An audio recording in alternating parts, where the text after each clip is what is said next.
నీ ఒక ఇష్టం. క్వశ్చన్ అండి. First question. మీరు ఫాదర్ అంటే బొమ్మరిల్లు ఫాదరా? లేదు అంటే పెదరాయుడుల ఫాదరా? మీ ఆ 2 ఫాదర్ సినిమాలు నేను గౌతమ్. చూడలేదు కాబట్టి ఫాదర్ ఏంటో అంటే నాకు మీ తెలీదు. ప్రామిస్‌గా అంటే I'm not joking. I'm not regular cine goer brother. నేను సినిమాలు ఎక్కువ చూసి అది అది టైం లేకపోవడం కొంత, ఇంట్రెస్ట్ లేకపోవడం కొంత. చెప్పాను ఇంతకుముందు ఒకసారి ఇంటర్వ్యూలో కూడా. మా ఫాదర్ సెకండ్ షోకి వెళ్ళి ఇస్తే కొట్టేవాడు. ఎవడెళ్ళమన్నాడు సినిమాకని. ఆ భయం ఇప్పటికి వరకు ఉండిపోయి సినిమాలు ఎక్కువ చూడండి కాబట్టి let me accept my ignorance about the films. So Gautam స్క్రిప్ట్‌లన్నీ మీరే చదివి ఫైనలైజ్ చేస్తుంటారా? లేకపోతే గౌతమ్ ఫ్రీ హ్యాండ్ అసలు స్క్రిప్టే ఇవ్వలేదంటారా? చదవను నేను. ఫస్ట్ ఆయనకి ఇంకా పాయింట్. ఫ్రీ హ్యాండ్ ఇస్తూ లేదు. ఆయన ఎక్కువ సినిమాలు చేయిస్తూ లేదు. మీ అండర్‌లో పెట్టుకుంటున్నారు. Very good.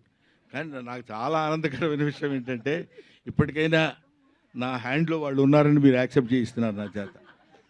నేను నా ఫస్ట్ ప్రిన్సిపల్ ఏంటంటే అండి, 20 ఇయర్స్ దాటిన తర్వాత మనం మన పిల్లల్ని మన గ్రిప్పులో ఉంచుకోవాలి. మన తెలివితేటలు వాళ్ళ మీద పెట్టి రుద్ది మనం ఏం చెప్తే అది చేయాలి బికాజ్ ఐఎమ్ ఏ సీనియర్. అలాంటి దౌర్భాగ్యపు ఆలోచన ఏ తండ్రి చేయకూడదని నా personal request on behalf of you. వదిలేయాలి. ఎందుకంటే రెక్కలు వచ్చిన తర్వాత అవి ఎగురుతాయి. ఎగరటం అలవాటు చేయాలి. ఈ రెక్క ఇంతవరకే లేపు అని ఎప్పుడైతే రిస్ట్రిక్ట్ చేస్తారో అక్కడే గాడి తప్పుతున్నారు యువత అనే భయం నాకు.